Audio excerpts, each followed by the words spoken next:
This program is intended for mature audiences. Parental discretion is advised.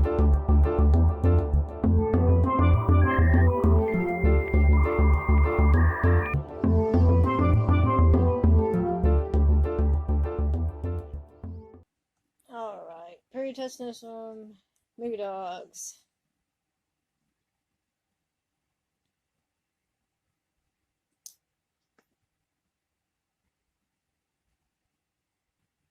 So this is a list of dogs in movies.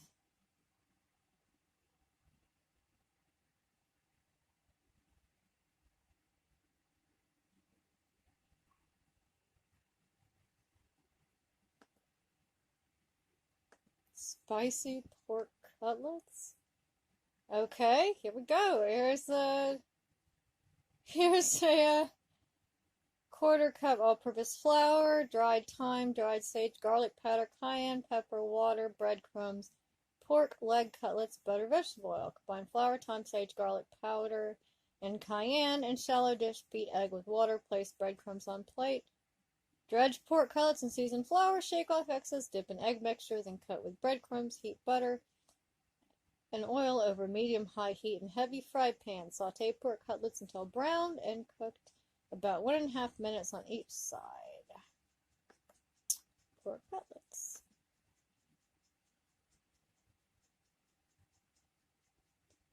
Okay. Nope. Guys, stop. Be nice.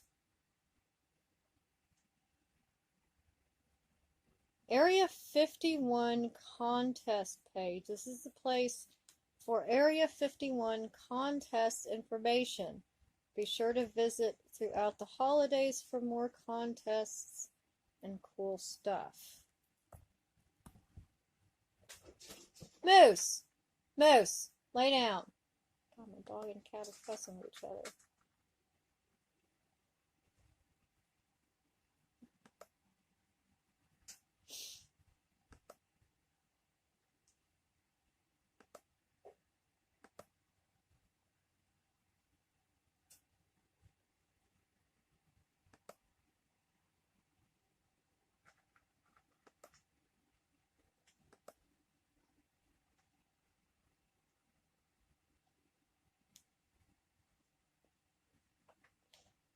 Welcome to the Vold. Feel free to look around. Under construction.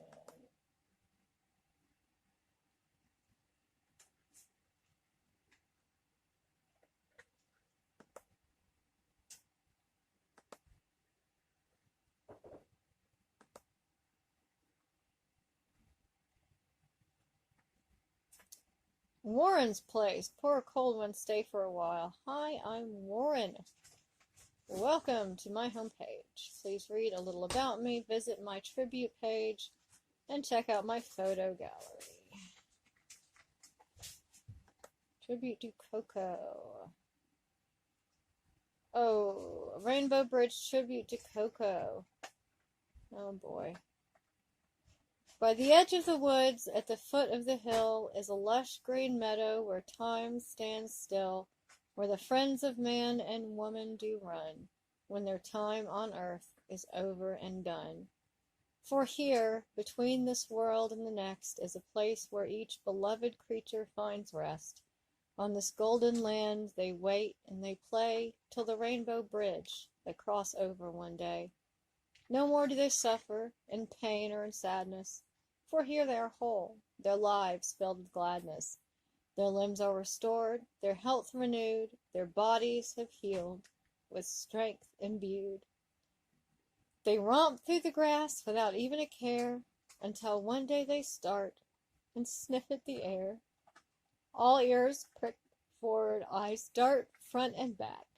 Then all of a sudden one breaks from the pack. For just at that instant, their eyes have met together again, both person and pet.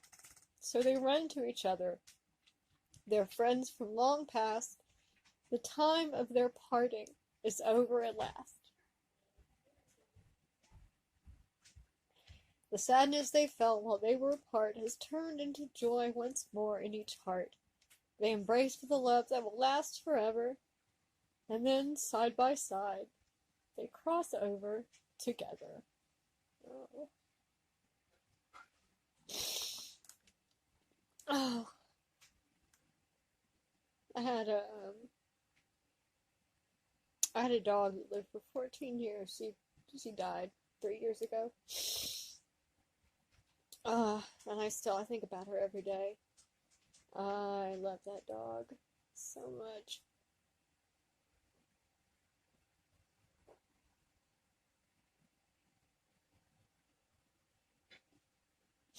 She's out, after she passed away, we buried her out on my dad's farm.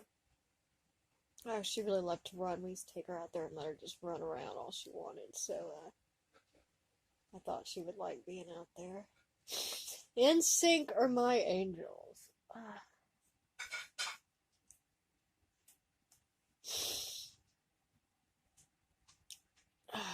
Let's see.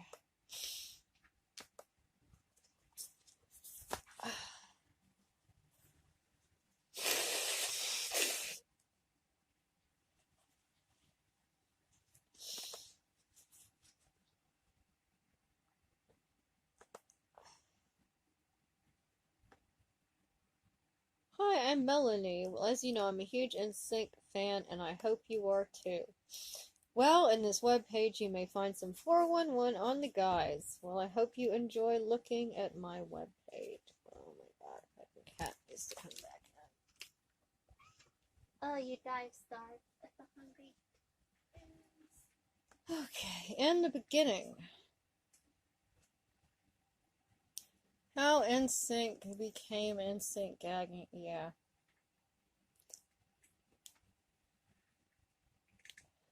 Don't you ever wonder how NSYNC became NSYNC?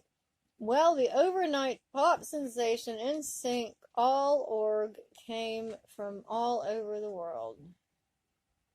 Chris is from Pennsylvania, JC is from Washington, D.C., Joey is from Brooklyn, New York, and Justin is from Memphis, Tennessee. I know what you are thinking. If they are all from different parts of the world, then how did they get together? JC and Justin worked together as Mouseketeers in the Mickey Mouse Club in Florida. Justin and Chris knew each other from auditions. Chris knew Joey from Universal Studios, also on Florida. Jody and JC knew each other because they were high school buddies. Confused? Now this is how the group formed. In 1995, Chris wanted to form a boy band, so he asked Justin because he knew that Justin can really sing. When Justin got that message from Chris, he immediately called JC up. The three of them went out one day and bumped into Joey. And then Joey became part of the group. When the four of them was singing, they said something was missing. They said they needed a low bass singer, so Justin called up his vocal coach in Memphis, hoping they would find them a bass singer, and that is how they got Lance. Then how did NSYNC get the name NSYNC? Well, they were brainstorming for weeks, but still couldn't find a perfect name for their 5 talented guys. Until one day Justin's mom told them how they were so in sync for their harmonics and dancing were. That name was really interesting to the guys, but Justin's mom knew that the name was not convincing them that it was a prefix name for the group. So she was playing around with their names one day, and she figured out the last letter of each of the guys' names spelled out in sync. They knew that it was Faith, so they knew that they had to use that name. That is how she got it. Justin, Chris, Joey, Lanson, and JC. And that is how they got NSYNC. Personal 411 of each guy in text that we can't read. Justin Randall Timberlake as a little bitty kid. All of his stats. We don't care about those. Full page. Black River Sport Horses. Full page. Oh, went away.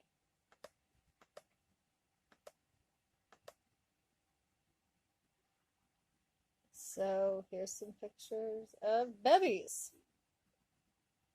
Okay.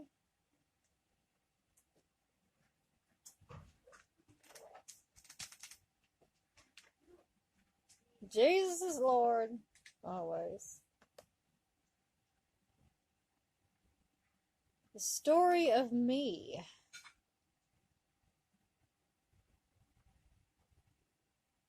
Okay.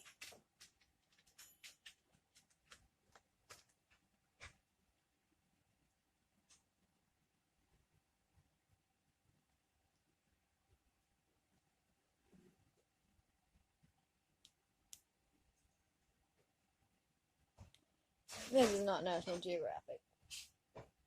Cosmo. Alright. Website Llama? Wongia on the net.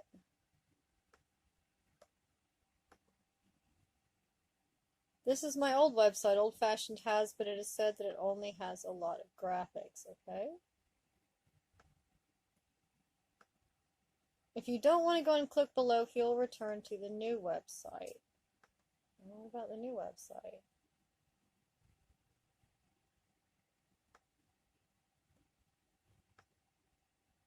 If you don't want to go and click below, you'll return to the new website, okay? What's the matter? Geez, I'm so dumb. What a jerk. Have you ever had the opportunity to publish something worthwhile? A computer for speed up? Chet?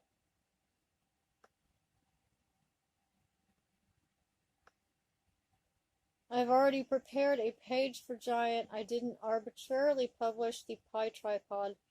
Then the program for creating this web page is not relevant. Uninstall, reinstall, uninstall, reinstall, don't want to. So I guess he's having some trouble with his stuff.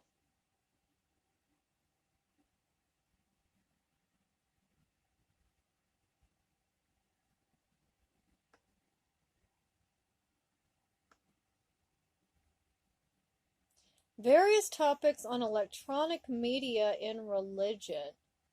Video crew training for our annual conferences, projection systems, copyright clearance. Okay, video production task force.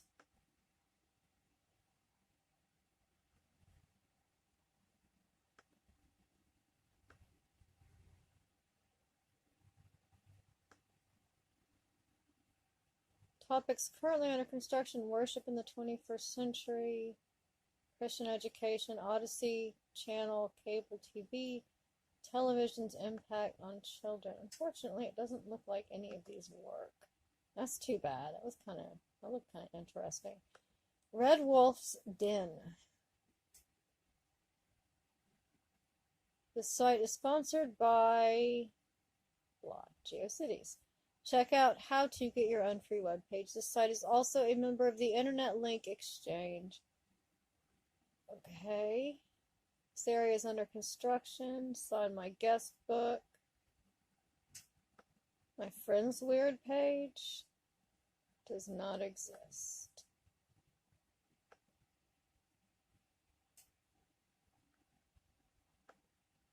Information about, okay, so this is like audio processing stuff. Yep. I don't care about that. Dr. Dale's Cyber Therapy Clinic. Okay, we've been here before. This was up at the top.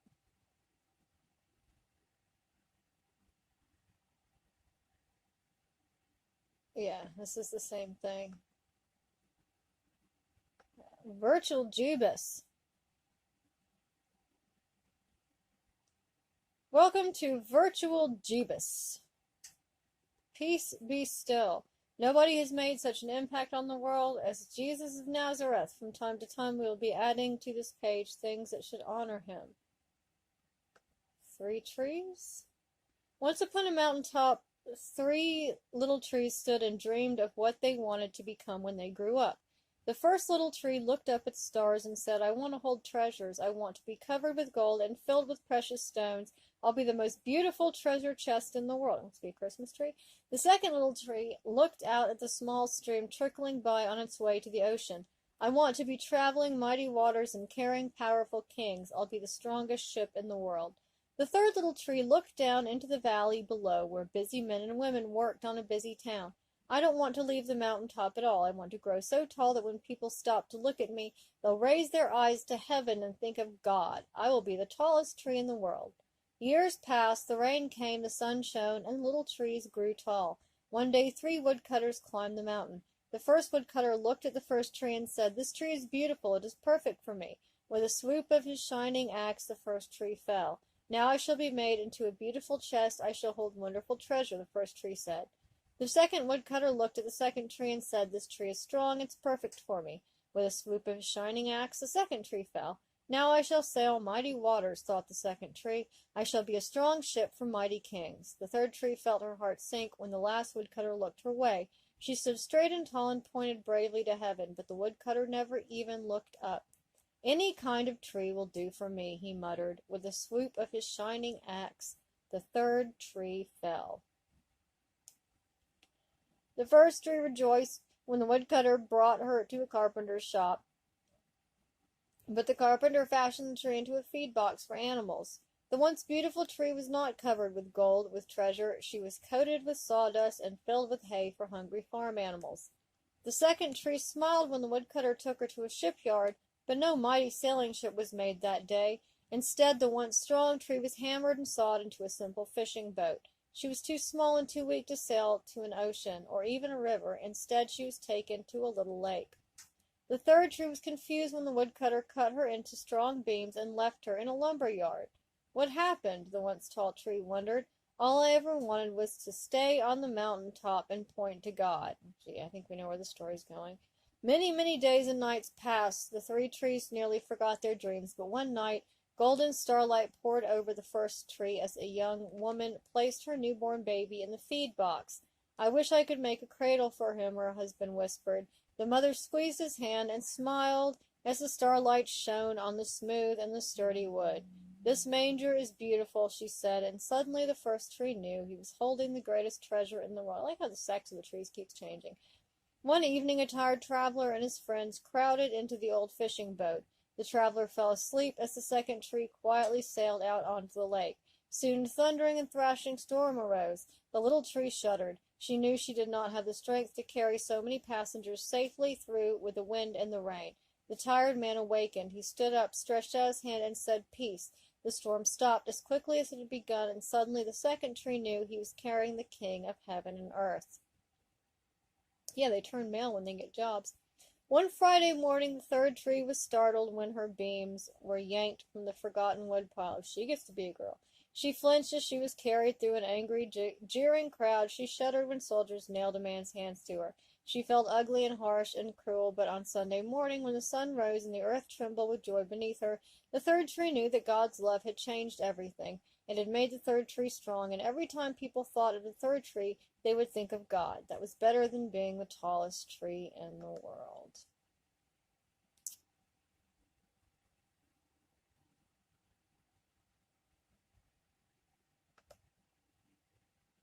God in a box. We can't look at that. What should be my response to the grace of God? Colosseum? 40-day spiritual growth plan. There you go. When the flood came in Noah's day, it rained 40 days and nights. Israel wandered in the desert and ate manna for 40 years. Moses fasted and prayed in Jehovah's presence for 40 days and nights. Israel's spies explored the promised land of Canaan for 40 days. David reigned over Israel for 40 years. Jonah gave the city of Nineveh 40 days to repent or be destroyed. Jesus spent 40 days in the wilderness, fasting, praying, and combating Satan. Do you get the impression that the number 40 is significant? I do. Every time God used the number, it implied completeness. It is no accident that this plan for spiritual growth lasts 40 days. Neither the scriptures nor prayer ideas are accidental. This plan is a holistic approach to spiritual power that really works. Here's how to use it. Set aside an hour each day. Read the text passage. This will take you through the entire New Testament in 40 days. Read the prayer text passage. Meditate in the passage. Pray using the prayer idea suggestion if needed. So, prayer text here, day text, prayer text, and prayer ID. Pray for a lost world. Pray for your congregation. So, this is just 40-day spiritual growth plan. An impulse to soar. Helen Keller once said, one can never consent to creep when one feels an impulse to soar. The attitude of aspiration is the wind beneath the eagle's wings. Soaring to great heights takes an ambitious mind and a willing heart. To succeed, one must fly, and to accomplish, one must soar. The measure of success and what we accomplish will differ with each one. It is not the height gained nor the level accomplished, but the state of mind that sends us to our best. Jesus told the story of a man traveling to a far country who called his own servants and delivered his goods to them. And to one he gave 5 talents, to another 2, and to another 1, to each according to his own ability, and immediately he went on a journey.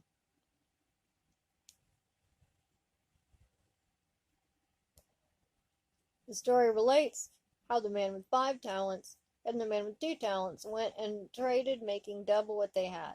When the man returned, he blessed the 5-talent and 2-talent man, for they had been faithful over a few things. The 1-talent man received his talent, but dug in the ground and hid his Lord's money. When the master returned, he punished the 1-talent man because he did nothing. The 1-talent man made excuses, but to no avail. The difference in each individual was not the amount of talents, but the aspiration of each. The talents were distributed according to their own ability. While each received a different measure, the same expectation was given. The ambition of each produced the result. Ambition is not evil when it is put to right purpose. Christian men and women should be filled with aspiration and ambition. Paul spoke of this in Philippians 3:12-16. Not that I have already attained or am already perfect, but I press on that I may lay hold of that for which Christ Jesus has also laid hold of me. Brethren, I do not count myself to have apprehended, but one thing I do, forgetting those things which are behind, and the reaching forward to those things which are ahead, I press toward the goal for the prize of the upward call of God in Christ Jesus. Therefore, let us, as many as are mature, have this mind, and if in anything you think otherwise, God will reveal even this to you. Nonetheless, to the degree that we've already attained, let us walk in the same rule, let us be of the same mind. Paul was not content to creep along when he knew what he could accomplish through Christ who strengthened him. We limit our own lives when our aspiration falls short of this power.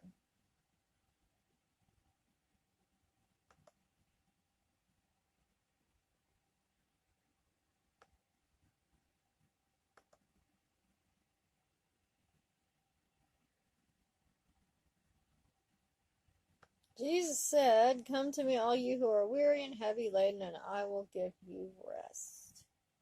Take up the cross and follow me. He's risen. He's not here, for he is risen. Jeebus is gone. Berry Creek guns are great. The following products are now on sale at Berry Creek. Okay. All products are discounted, so if you wanted discounted guns back in the 90s, that's where you go. Berry Creek Guns, California. The future. You have reached my future website. This website is currently in construction. Nope. Saddlebred kits. Didn't we already look through this? We already read this, didn't we? Didn't we already read through Saddlebred thing? Saddlebred kids.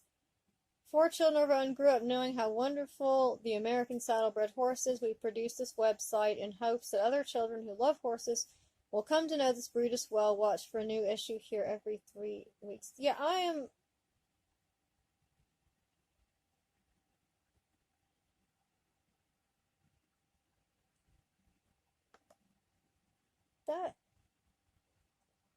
That came up late when we clicked on the thing, right? Okay. Alright, I've already seen that. Alright, I'm not crazy. I mean, I am, but not like that. Ariel's short stories. My name is Ariel. I'm 31 and live in Israel. In this site, you'll find some of my short stories and photography work, please check my photo gallery. All right. Let's see. No short stories. Okay. Here we go. How long is this? When Ziope found a steady job, one that provided a nice salary, pension fund, and a notification of 45 days before possible firing, he decided that it's about time to rent an apartment. After a short search, he found a nice little apartment in Ramat Gan, and 1 week later a roommate was found, Jarrett. Everything seemed nice. Every first of the month they paid the rent.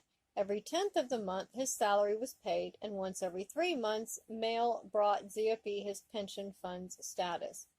Jarrett came from Dimona, a dusty little town in the southern part of Israel. She, like Ziope, was in her mid-20s, but unlike Ziope, was light-headed and full of energy. The situation of opposites getting along suited them well. Ziope and Jarrett lived in the first floor of the building. In the apartment above them lived Seema, a lonely old woman with a heavy Iraqi accent.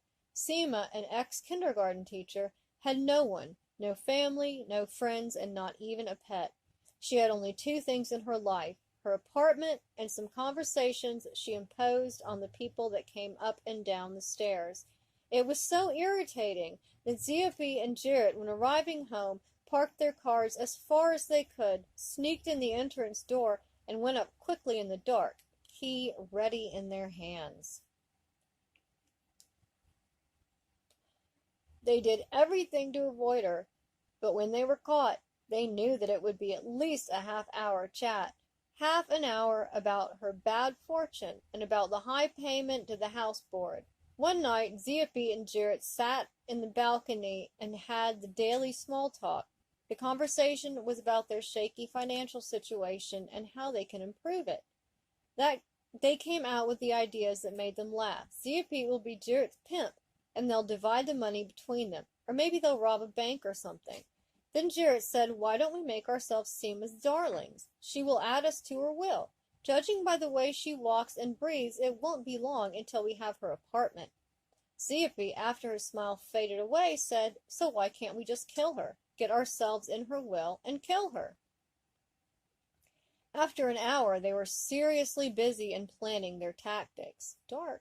Ziope suggested the slow poisoning. They will visit her daily and drip a few drops of diluted cyanide to her coffee. That way no pathologist could trace the poison. Jarrett had no patience. She wanted something fast and easy that will evaporate Seema as if the earth swallowed her. Something like a blow in the head, folding Seema to a big bag and transfer her to a new place, a few feet deep in the sands near the sea. At the end of the nightly marathon, a decision was made. A truncheon hit on the old head of the woman. In the meantime, Ziope and Jarrett tried to become fond by Seema. The stairs conversations moved to her door, and from there the way to her living room was short. In 2 weeks she loved the two so much and, like in the original plan, told them one day, you are nice young people, too much living like beatniks, but nice. So I decided to leave you my apartment when I am begone, and maybe you'll marry each other and live in it, right? Ziope and Jarrett looked at each other, swallowed their smile, and moved from plans to actions. In Dimona there were no TV cables. There was one movie theater, and just from time to time some worthless kids' shows that wandered through the country, rarely reaching the dusty town. What's left for the kids in Dimona was just the baseball game, a game where they learnt after the visit of a volunteering American youth while visiting the town. The only contribution of this American group was teaching the local kids the basic rules of the game and leaving their bats there. Jarrett, desperately fallen in love with Jerry, one of the young Americans, decided the baseball bat Jerry gave her, with its personal dedication, is the only thing she'll bring to the big city.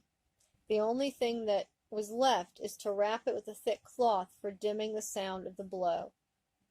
In the following days, Ziope practiced on different types of swings with the bat. He watched baseball games on NBC Sport and borrowed from the library the bestseller, The Anatomy of the Skull, which includes instructive pictures about the skull's structure and its weak spots. In the meanwhile, Jarrett studied the cloth market in order to find the optimal cloth, one that dims the blow sounds efficiently but not too thick to reduce its impact, and which also have high absorption of blood and other brain juices. The reasoning of Ziope and the creativity of Jarrett seemed to them the perfect formula for a perfect rhyme. In a hot summer night they felt ready. Jarrett, with trembling hands, wrapped the cloth around the old bat, while Ziope practiced in his room the optimal swing, a swing that has become a second nature for him in the last weeks. Just after 2 a.m. they went up to Seema's apartment, opened the door with the key she gave them, "You must have it, darlings, for emergencies," and went to her bedroom. Ziope held the bat above his head, and Jarrett opened the garbage bag to which Seema would be folded into. They were surprised to see that the bed was empty. They looked at each other, terrified, until the washroom door opened and Seema came out, bleary-eyed and with an empty bladder. She gazed at them with wonder. Ziope regained his senses, swinged the bat, and made a perfect to the right side of Seema's head.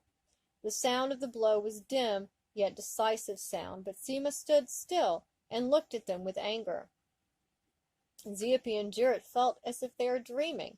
They were paralyzed and couldn't even blink. Seema opened her mouth and said, "You are stupid and mean. You will pay for this." Oh my. In her teenage years, Seema was quite a wild girl. She was the first Jewish girl in Baghdad that had a motorcycle. It was a black combination motorcycle from the British Army's surplus that was sold to her for a tiny amount of money and a few nights of love with the seller. Fast hands and small posture this British sergeant had.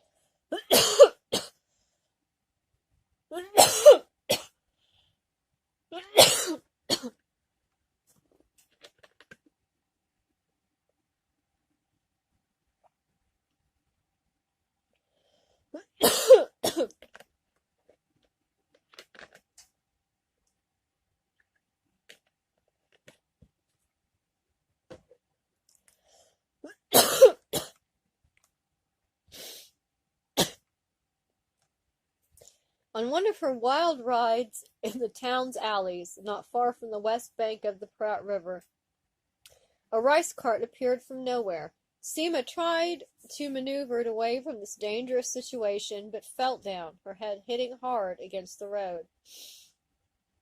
Seema, a daughter of one of the wealthiest Jews in Baghdad, got the best treatment. A young British doctor, luckily in town, was brought to her house. With due respect, and after a long examination, he determined there's nothing much to do.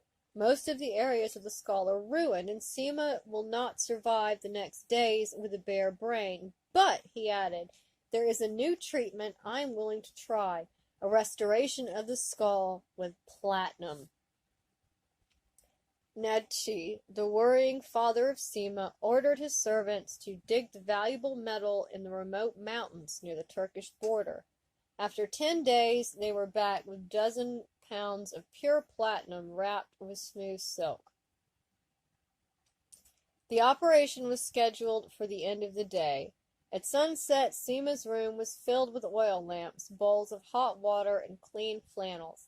The doctor arrived, not minding his ancient etiquette, rolled up his sleeves, washed his hands, opened his bag, and positioned the silver operation tools. Along with the doctor came his trainee, holding a bigger bag containing working tools that were borrowed from a nearby workshop: a hacksaw, an abrasion tool, a steel scalpel, a little screwdriver, and a clamp. In addition to that, they brought tiny golden screws that would attach the platinum form to the skull itself.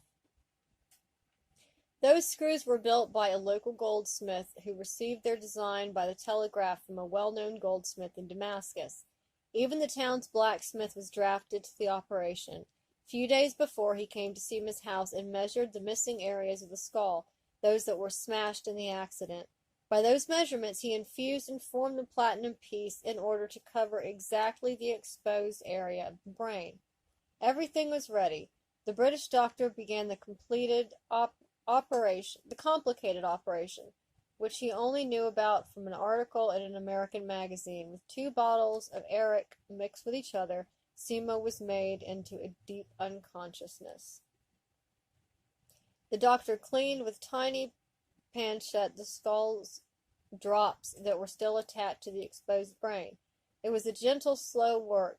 In the while, the young trainee was wiping the sweat drops from the doctor's forehead. After that, they started the abrasion of the skull borders. In order to perform this procedure, the most tiny abrasions tool was chosen so to minimize the contact with the brain. The trainee's task was to sniff the bone's drops to his mouth with a straw and then empty them to the waste bowl. The platinum pattern was placed gently on Seema's brain. The pattern that suited like a matching piece of puzzle was attached with the screws to the skull and was wrapped with skin taken from Seema's hip. A few minutes after that, the first sun rays appeared in the morning of a new day. The doctor was finishing wrapping Seema's head with white bandage and sat down to sip a dark, steamy tea. Seema opened her eyes before noon and smiled embarrassedly at her parents, who were bending worriedly over her. The next days were dedicated to her slow recovery. At the end of the week, the most famous Iraqi musicians were brought to the recovery celebration. The sounds of music attracted the crowds from the streets to see the Jewish girl with the half-metal head.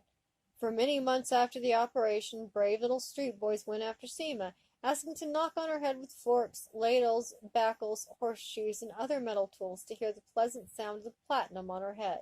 Seema, enjoying the attention, accepted all the people as capricious. In time she had a nickname, Raz el-Blatina, the head of platinum, a name that brought a smile to her acquaintances' faces, but her father and Adichie knew the bitter truth. Not a single decent Jew will wed his son with Raz el-Blatina. Zippy and Jarrett felt as if they were dreaming. They were paralyzed and couldn't even blink. Seema opened her mouth and said, "You are stupid and mean. You will pay for this. No one will kill Raz el-Blatina."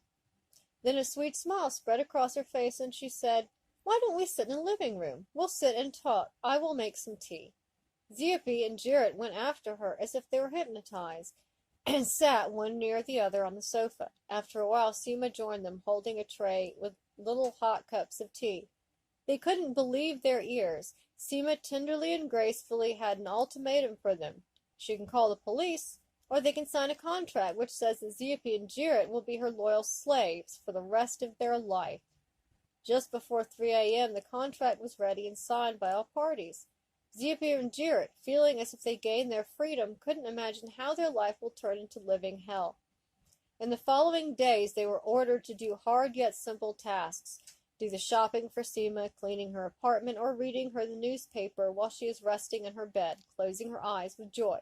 Seema wanted that Zippy's role be reading the serious news section, and Jarrett will read the lifestyle section, like the nice guy on TV and his cute blonde partner.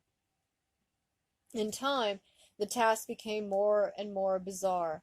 Every time Seema wanted to leave her apartment and take a walk, she called Zippy and ordered him to come over and carry her on his back down the stairs. Jarrett was forced to come a few times a day in order to do Seema's makeup. "Yes, honey, this is how I looked when I was young, and all the guys in Baghdad wanted me." Sometimes she switched the roles. Jarrett rushed home to carry her on his back, while Zippy did the makeup task.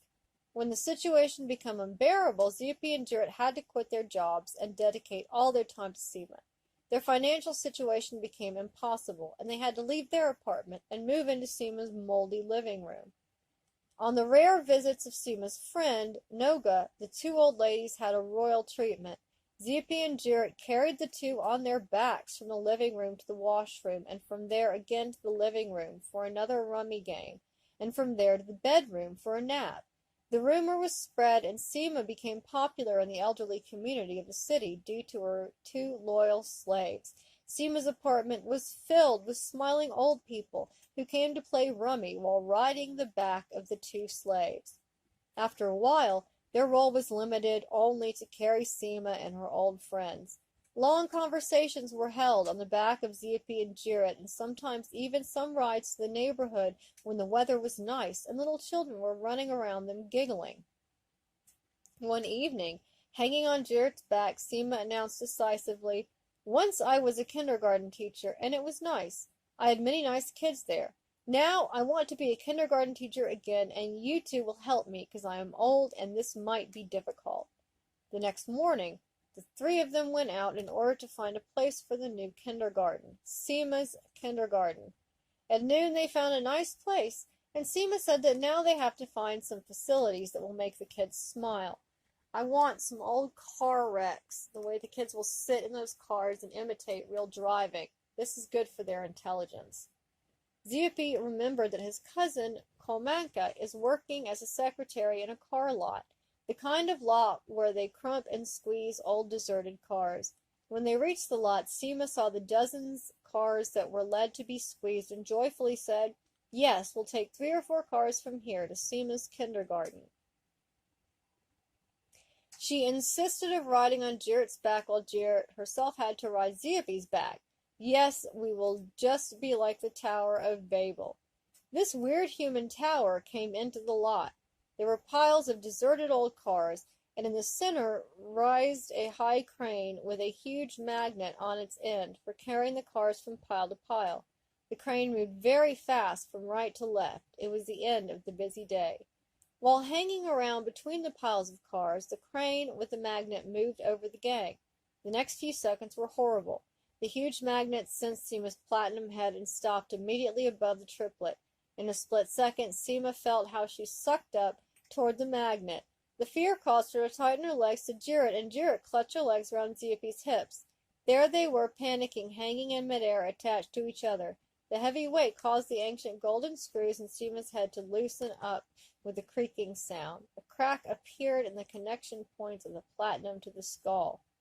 After less than a minute, Seema was torn off with Ziupi and Jarrett from the huge magnet to the soft sand. And the second time in her life, Seema found herself open-headed, with a bare brain. But this time there was no avail. Ziupi and Jarrett lifted themselves from the ground and gazed dreadfully at Seema's open head. They took each other's hand and started to run away. They ran for many hours with tears of joy in their eyes. They were free again, and only a bulk of orphan platinum stayed embracing the magnet, shining on the sunset rays. Dark! Let's see.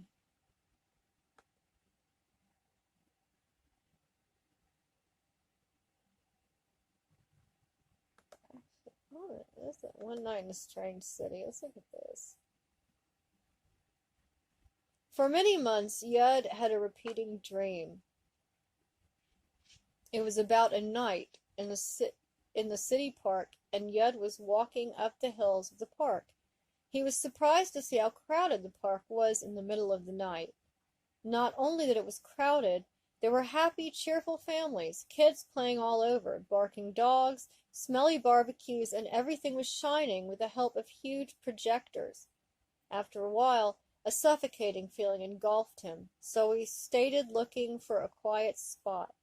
He kept walking for a long time until he reached an empty, dark lawn.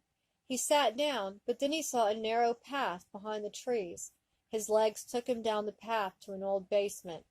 He went down the stairs and arrived to a place that looked like an underground cinema. Yud stood near the empty entrance until he heard the sound of steps behind him. He turned around and saw the most beautiful woman on the face of the earth. She paused near him, smiling slightly, entering the washroom. When he followed her, Yud noticed her deformed ankle, which was responsible for her minor limping. Yud, as if he was under a spell, went after her and locked himself in one of the dozen's cabins. Only the two of them were in this huge washroom. While sitting in his cabin, he glanced underneath the cabin's door to see when the limping beauty will finish answering the call of nature. When he saw her feet turning around and heard the water gushing down the toilet, he rushed out of his cabin, but was amazed to see that she was already gone forever. It was so painful and kept hurting till he found himself in his bed with wide open eyes and sad and grieving feeling. Yud worked as a bank teller. This job provided him financial security, steady income, and good social benefits, and endless boredom. He was the owner of 5 different seals for different types of documents, and soon he would become an authorized representative. He experienced a bit of dizziness every time checks from the labor bank, those with the endless tiny circles, were depositing. The circles reminded him of the old Time Tunnel series on TV. Apart from this, his life was fair enough. Twice a week, after work, he walked to his favorite cafe on Rashi Street. Favorite cafes were those where he knew the owners. That way he felt comfortable to sit for hours, chat a little bit, to be alone, yet not lonely. In his life, he never felt deprived of a woman's touch. He knew many women in different places and different types of them, but always found himself going home with a feeling of relief when he left them. Different people have different hobbies. Yud had an unusual hobby, the coincidence. He loved coincidences, admired it, worshipped it. Yud actually seek it, although he always said that seeking coincidences is a paradox, but he kept seeking. One Friday, sometime in the end of August, he was invited to a party. Yud, who didn't really like parties, had nothing else to do, agreed. The party was okay. While chatting on the balcony with people he didn't really know, he saw a woman. Not just a woman, but the prettiest woman he ever saw. Her beauty wasn't just classic in a commonly way. It was a beauty that was made just for him. Something in her smile, her gestures, the pleasant way she moved her body while dancing, made him feel something he couldn't define. He just knew that this feeling was so strong and so new to him. It was as if she was there only for him. The people between them became transparent, and it seemed that even the music faded away. Yud knew that he must have her, but he also knew that he would do nothing about it. He was paralyzed. When he left the party and got to his car, he realized that she was lost forever. This feeling caused him a dim physical pain that accompanied him for the next weeks. He knew that he lost the love of his life. He lost the woman he was looking for all his life. Weeks and months passed, and the memory became dimmer and dimmer, like events that we have no energy to remember because of the pain they cause us. Months later, in a cold and windy night, he stayed home and surfed the net. He entered one of the chat rooms seeking a nice small talk in order to defeat his boredom. The name L caught his attention, and the conversation between them immediately fluent, as if they were old friends. After 30 minutes, he decided that he has to meet her right away. He told her, "Let's meet," and she, surprised from her own reaction, said okay. Just before midnight, they met in a little cafe. It was her, the prettiest woman. She didn't remember him, and he described her with a child's enthusiasm, what she wore, how she danced, and with whom. Yad didn't just remember the party scene, he actually experienced it all over again. All the defense mechanism of the first, actually the second date were off. Yad told her how much he was attracted to her at the party and how he knew that one day they will be together. Elle listened with a smile. She was enchanted. They met again on the next day. After a week, they both knew they were meant to be together. Yud was the happiest man in the world. It wasn't just happy moments that come and go through our lives from time to time without warning. It was a steady happiness, solid and real. When he touched her, looked at her, smelled her, it was always like the first time, and he knew that until the end of their lives it will be the same excitement like the first time. He couldn't take his hands off her. He wanted to feel her all the time. She was laughing at him and called him my octopus. In the rare days when they didn't meet each other, they liked to chat again through the net. They enjoyed it, not just because it was a reminder to their first chat, but because it was like a higher level in their relationship. While chatting, they could say things that were hard to say in a real meeting. This different method of communication created different chats. "The medium is the message," he used to quote. They were joking about those chats and called them couplehood therapy by technology, and maybe one day they will write an article about it for Psychology Today. What do you owe? Cat was chasing a bug. After a few months together, she called one day and said, "We need to talk. I don't love you anymore." Just like that. There are phrases and cliches that we use all the time without really thinking about them. We use them automatically, almost like a reflex, until we forget their real meaning, like a picture hanging on the wall for many years until we ignore it. For the first time in his life, he had understood the meaning of falling skies. He hung up the phone and remembered a minor and meaningless scene. This memory remained in his mind for many minutes. 2 weeks earlier, they were at her apartment and watched TV. The phone rang, and Elle ran to answer. While running, her ankle twisted, and she almost fell on the floor. On the last second, she succeeded to regain her balance back, giggling, and kept running. The time that passed from the beginning of the falling until she overcame it was less than 2 seconds, but for Yud, time stopped. He saw the ankle twisted like a slow-motion and action movie. He was fascinated, yet terrified from the scene, and couldn't move his eyes from her. After the memory faded away, he realized that for the second time in his life, she was gone forever. The following weeks were the worst time he had ever had. In the nights, he just wandered in the dark streets of Tel Aviv, and the days he dragged himself to work. All women seemed to him ugly, stupid, and vicious. Life itself seemed ugly, stupid, and vicious. Yud wanted her back, but knew he had no chance. He would do anything to be with her again, but nothing will be good enough. Many places in Tel Aviv remind him of her. Here they meet near the square, and there, in the little garden, they had their first kiss, and in that store they bought him a new shirt, and Elle decisively told him what looks good on him and what's not. Every time he passed, kitty, kitty, Rango, she's in her room, sweetheart. Every time he passed what he called an Elle moment, he felt deep sorrow and sadness. Yud realized how empty he is. He understood how Elle sucked his energy like a black hole that swallows anything on its way. She is a consumer, he thought to himself, consume people for her own needs.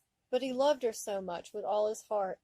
Yud wandered for many hours. Staying at home was unbearable. He wandered on the streets with tears in his eyes. When the raindrops started to fall from the sky, he reached his favorite cafe on Rashi Street. The place was empty. Only the owner and 2 waitresses were there. Yud asked for espresso, and the owner didn't just brought the coffee. He sat with Yud as well. Sometimes it's easier to open your heart to someone you don't really know. Yud knew that and never believed in it, but the circumstances did what they usually do. Yud opened his heart and told his story for more than an hour. When he finished, the owner looked at him and said, "So what? Nothing is too traumatic." With those words, Yud went out into the street, and although they seemed stupid to him, he couldn't forget them. In the morning he woke up, brushed his teeth, called work, and announced his resignation. After an hour, he already had a flight ticket to Bangkok. When the plane began its final approach toward Don Mueang Airport, Yud felt for the first time since she left him something that was close to exaltation. He never traveled alone in the past, and Bangkok was an exciting riddle for him. He planned to spend only a few weeks there to explore the city, to watch the people, and to let, again, coincidence to lead him down the road. After the passport checks on 1 a.m., he went out to the big city and got hit by the heat and humidity. In that second, he knew he's going to love this city. A hot city, sweaty, dark, and mysterious. Even after 5 weeks, he didn't feel enough satisfaction from Bangkok. He devoted himself to the city with love, and the city paid him back with big doses of oblivion. Yud tried to avoid the company of people, which is rather difficult in such a crowded city. He slept during the day, surrounded by 2 creaking fans, and during nights he wandered the streets. One night he tried to sleep relatively early, but couldn't fall in asleep. The heat was unbearable, and even the fans couldn't blow any freshness on his body. Yud decided to take one last walk before trying to sleep again. This time was about 2 a.m., and it seemed the city does not intend to get any sleep. The streets welcomed him with spicy smells. He walked toward the emptiest parts of Bangkok.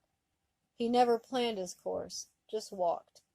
In one of the main junctions, Judd noticed an old cab driving fast. At the same time, a young Thai woman was crossing the road. From the way she walked, he concluded that she was drunk. Before he figured out how and in what language he'll warn her, she was hit by the cab. The cab driver gazed at her for a second and fled.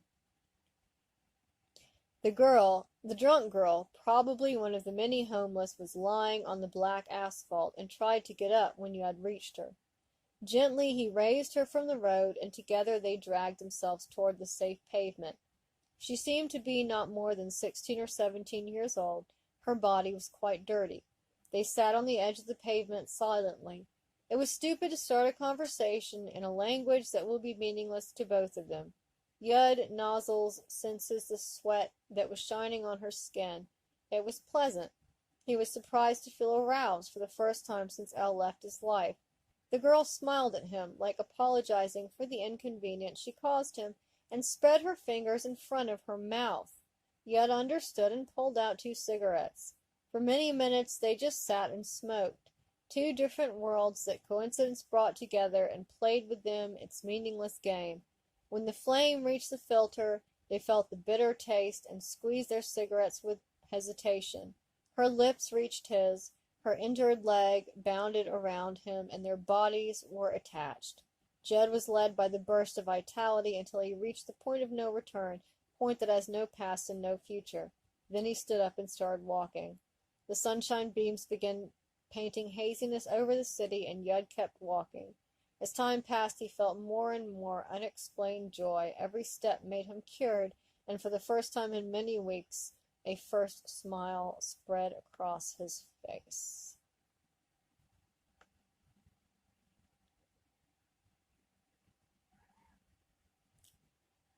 Okay, I think I'm not going to read any more of those stories, but there are a bunch of stories there that are pretty interesting. A letter from the chief. Oh boy. I'm just a simple savage, so I cannot understand how the foolish white man thinks anyone can own the land. The earth is sacred to us. You cannot own the sky. You can't possess the water or hold the whippoorwill's cry. The white man builds his cities and conquers beast and land. He leaves his father's graves and the ruin of his hand. There is no quiet in the cities, no place to hear the spring or the soft sounds of the wind and the rustling of wings. The Indian prefers the pine trees and the gentle touch of rain. The white man doesn't notice as he passes on his train. The white man's dreams elude us what he wishes for his race. The red man's dreams are simple, but now sorrow lines his face. Our warriors have felt defeat, their children share their shame, but our God's the same God, no matter how you know his name. You cannot own him either as you wish to own the land, for we simple people know God is the brotherhood of man. For all things draw the same breath, the breath that gives us life. It's woven in the landscape, whether men are red or white. I'm just a simple savage, so I cannot understand how the foolish white man thinks anyone can. American Lynx. Chickasaw.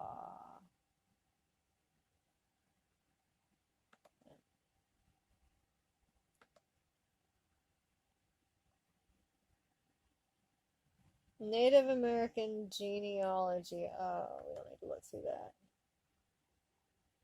Bureau of Indian Affairs, Native American Resources. Access to the file you requested has been denied for one of several possible reasons.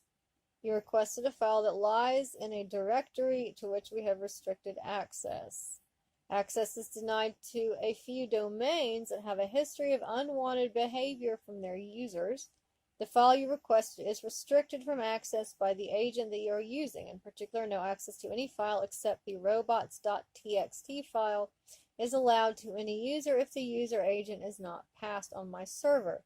No access is allowed if a user agent such as / is given. We also reserve the right to place any user agent which, in our opinion, does not behave in an ethical manner on the banned agent list. We also require of all robots that a valid email address must be given in the from field so that we may have a contact if the agent does not behave properly. The user agents that are currently banned from the site are, and we have a bunch of user agents that have been banned. WebTree, Web Downloader, Microsoft URL Control, Homesite.exe, WebWhacker. If you do not know why your access to this file has been denied, perhaps you do not know what your browser agent is telling my server. Your user agent is La Archiver, which may account for this prohibition.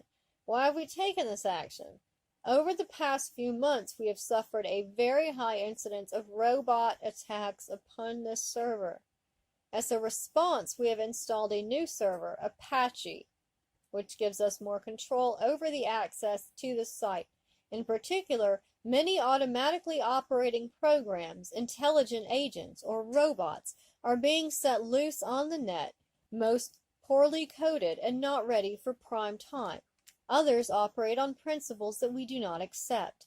This server allows us the ability to exercise more control over who has access to our server.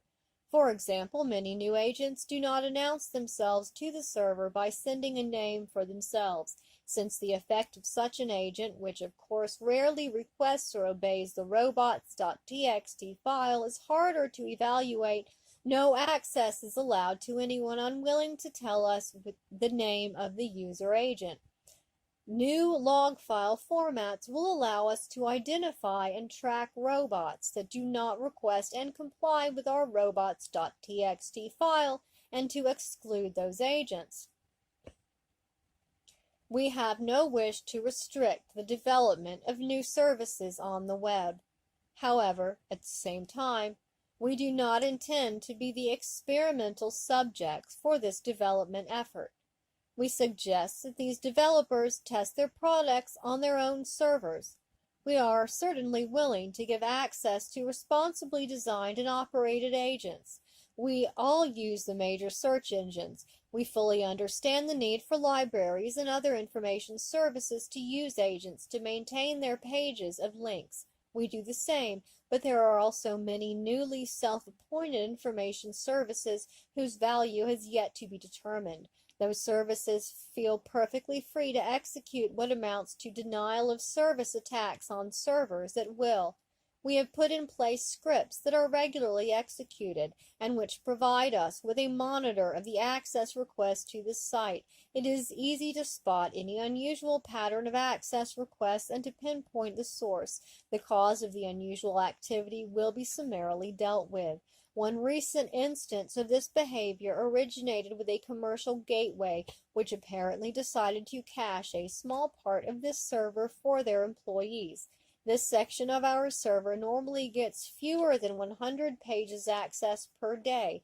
Accesses from this site, clearly robotic, with intervals between accesses of 4 to 8 seconds through 2 gateways, amounted to more than 1,000 pages in less than an hour. The robots.txt file was never requested, and no user agent was given. This does not seem to me like an effective use of my bandwidth, and will not go unchallenged. This activity is now forbidden here. Unfortunately, these agents are now being sold to anyone who wishes one without any explanation of their effect on the Internet in general, and specifically on the server toward which they point their agent. Neither is there instruction in the proper way to configure the agent, nor the ethics of the use of robots on the Internet. It is my hope that this server will allow us to block the specific instance of the agent without having to deny access to everyone operating from a given domain or using a given agent. Further analysis of our new access logs may lead to exclusions of more agents from this site.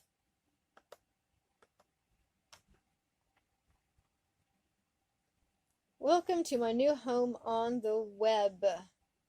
Hope you enjoy your stay. Here's a little information about myself. I am Luai Al-Sarraj from Abu Dhabi in the United Arab Emirates. I'm 25 years old at the time of writing and currently working in the Air Force in Abu Dhabi. I spent 4 years studying in the UK at Hastings College in East Sussex. I met many nice people there and have lots of good friends. My hobbies are working with computers, motor racing, and traveling. I've traveled to many countries in Europe, England, France, etc., Far East, Singapore, Thailand, etc., and Middle East, Egypt, Morocco, Turkey, to name a few.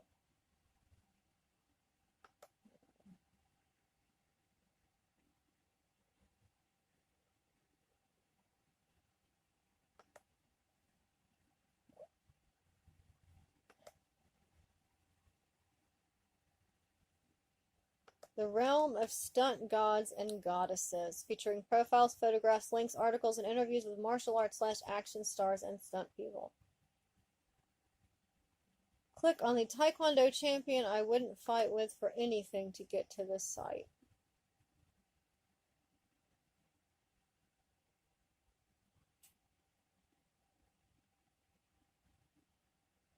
Hello and welcome to my Realm artwork page. My name is Kaylee, not Willow, and I've been around the realm practically since it began. I was inspired by Jayla's Realm artwork to start editing screenshots of my character and create new clothing. It has been well over a year since I started doing this, and I'd like to say my pictures have improved with time. No, really, I would like to say that. All right, let's see if we got any pictures here.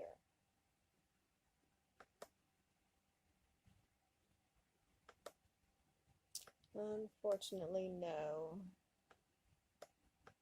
So we can't see any of her art. It's not on anymore. Douglas Johnson's website.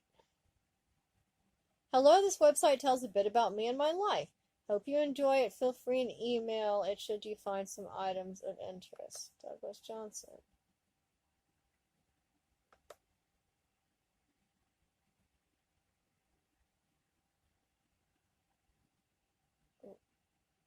World-class production and post facilities. Bigfoot Entertainment is a fully integrated entertainment company specializing in production. Midnight Movie Stabs Competition in Chicago, 2008. Wow. Midnight Movie brought home awards for Best Feature Film and Best Cinematography at the 10th Annual Chicago Horror Films Festival this past weekend.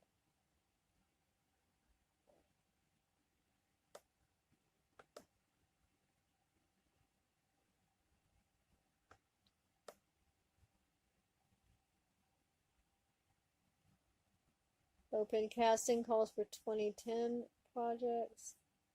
Bigfoot Entertainment's award-winning horror feature available on Blu-ray within screens at Strasbourg International Film.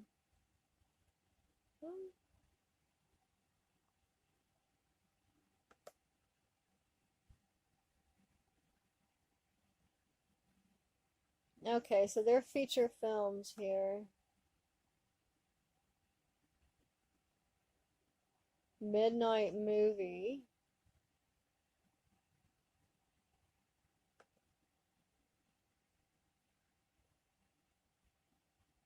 That's too bad. There's no way to like look at a preview or anything like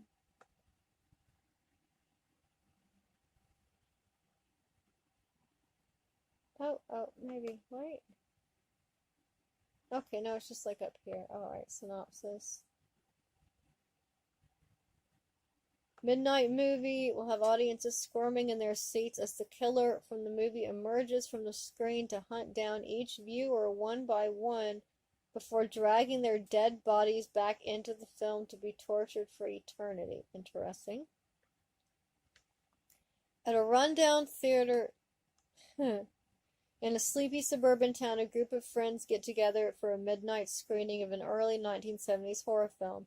What they do not know is that the director/star of the film has something more in store for them than just a movie. While he is thought to have died 5 years earlier in a psych ward massacre, the detective and doctor who witnessed the aftermath of the bloodbath suspected that the director was not a victim but the perpetrator of the killings and is still on the loose. What none of them understand is that he has enshrined his soul into the film itself. As the film starts, the kids heckle the old black and white scenes, but are jolted when the movie's gruesome killer butchers one of their friends on screen. They realize that it's not the prank they had hoped it was, as they soon become the stars of the very movie they are watching on screen. Trailer. Oh, please let us watch the trailer for this movie.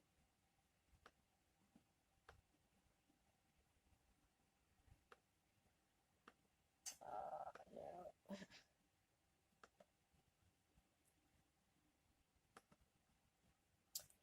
Dante Soft's web design. Entree. This page is the result of the work and dedication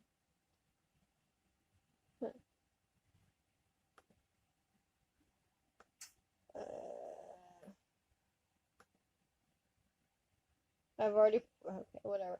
I've already prepared a page for John. I didn't arbitrarily publish the pie tripod. The program for creating 5 pages is not relevant. Okay, so that's down there. This is the result of the combined work and dedication. Our clients and friends. Something about emails. About the page. Yeah.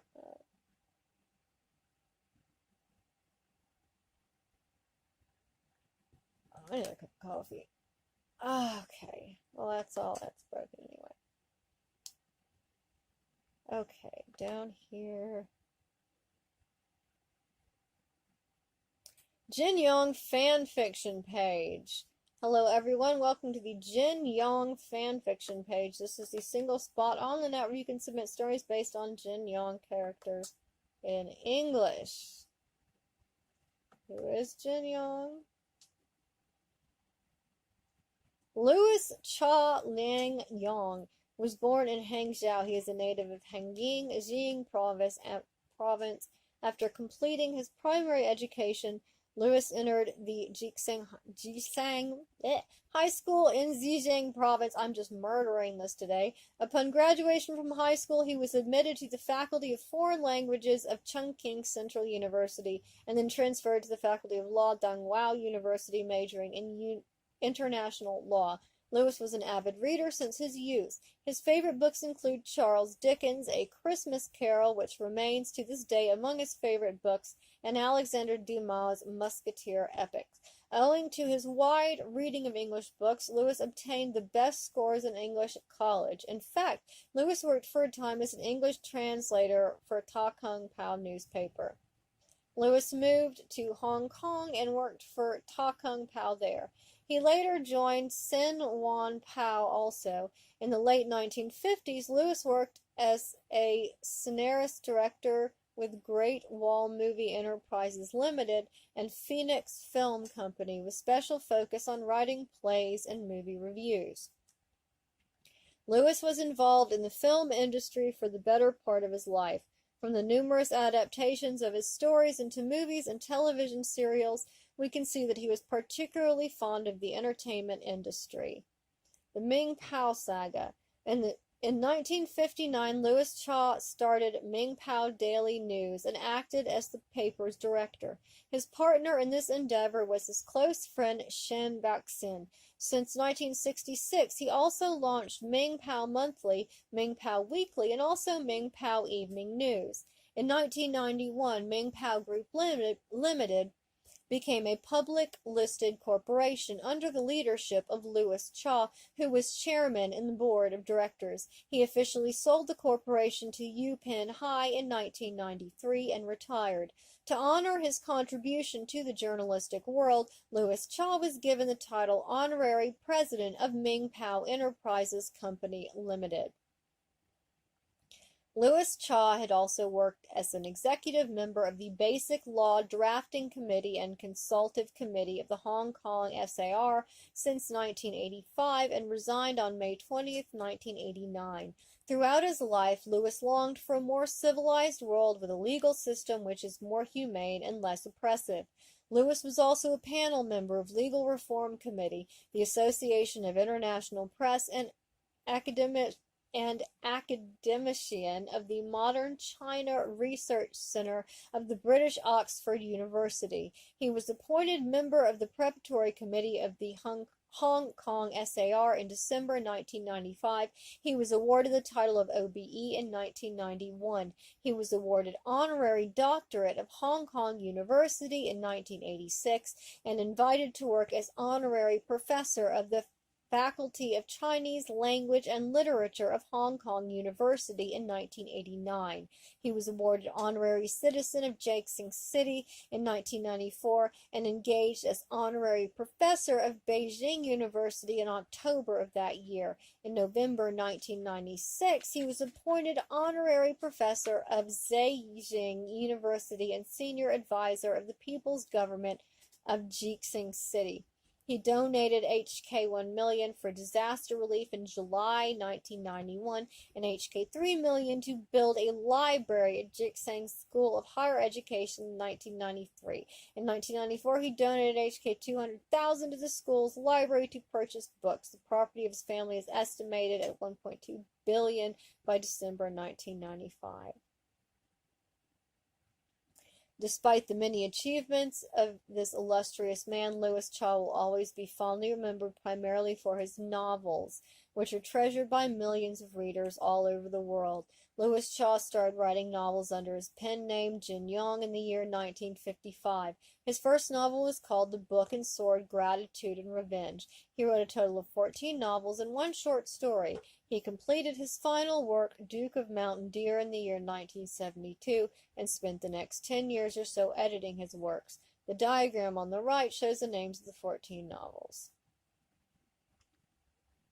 And here it gives a rundown of all the novels.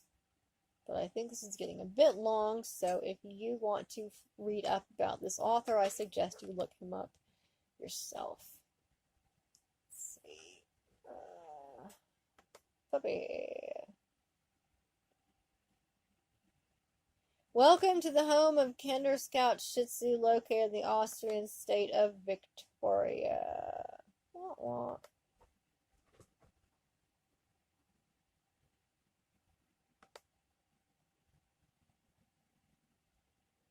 The artist's website is owned by Jane Sharva. Okay. What we got here?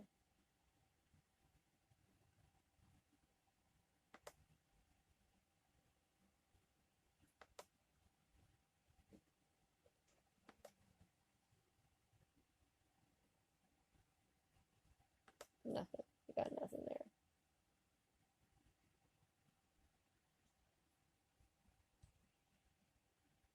Alright.